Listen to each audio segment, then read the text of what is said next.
Hey guys, this is Kristen from KristenCoaching.com. Today we're going to be talking about getting back together after a breakup. And I think this is something that also isn't really discussed in a lot of situations. You know, maybe you've broken up completely, you've spent some time apart, and you're considering or you have already gotten back together. This is different than being in a relationship and taking a break, okay? Because a break is very different from a breakup that I have mentioned in past videos. So this is a complete breakup where you haven't talked, you've moved on, you thought it was never gonna happen again. But now you're getting back together. You're rekindling the relationship. You already have rekindled it, and you're starting completely fresh in the relationship. So I want to talk about healthy ways to get back together after you've already broken up. Please subscribe to my YouTube page. I want to remind you if you haven't already. Also, I have another video that talks about how to deal with taking a break in a relationship. If you are in that situation where you are in the relationship but you need a little bit of space and time, so you're not completely broken up but you need some time apart, that's again very different. So click on that link about how to deal with taking a break in a relationship, because I have tips and tricks on how to do that in a healthy way as well. So, how to get back together once you have completely broken up.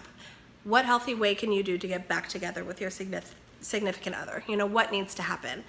First and foremost, if you're going to be getting back together and starting fresh, you need to identify with your other half what past issues and problems you guys had in the past. What made it where you guys broke up before, and why didn't it work? You want to talk about that and identify that so you can avoid having this happen again in the future, right? You don't want to repeat past mistakes. So you need to be able to talk to your other half and really figure out where did we go wrong? What happened? You know, why didn't it work before? And what needs to happen in order for it to work in the future? It's a big conversation. It takes a lot of honesty. It takes a lot of self-reflection, but that conversation needs to happen. If you don't have that, most likely you're going to repeat the past mistakes and you're going to just end up where you were before, which was broken up. So don't do that. You are going to need to put in even more effort this time around than you did in the past, because both of you are going to have a higher level of expectation. You know each other well. You know what didn't work. You know what made you frustrated or angry at the other person. So you're kind of going in with that, you know, preconceived notion of how each other was before you guys got back together. So you gotta need to put in even more effort this time around and show that you are dedicated and you're there and you're doing everything you can to make sure that it works. So you're gonna need to really try your best and do it. Because, you know, although you might think you're coming through a clean slate, you have those past memories and those past situations that happened that you guys cannot forget about. So you're holding a higher expectation for each other this time around and hoping that it really does work out. So put in that effort. You're gonna need to focus on open and direct communication.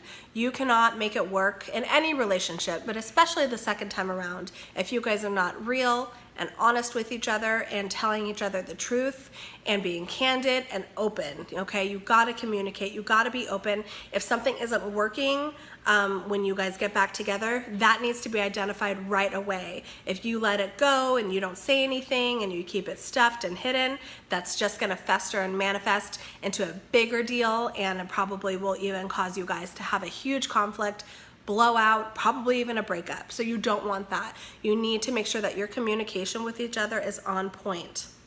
Also, this time around, you need to make sure that you guys are respectful to each other at all times. This is for any relationship. Your past relationship, future relationships, current relationships. This goes without saying, but you have to make sure you guys are respectful at all times, because again, you know each other, you know each other's quirks, you know maybe how to trigger each other the second time around, you know what makes each other angry.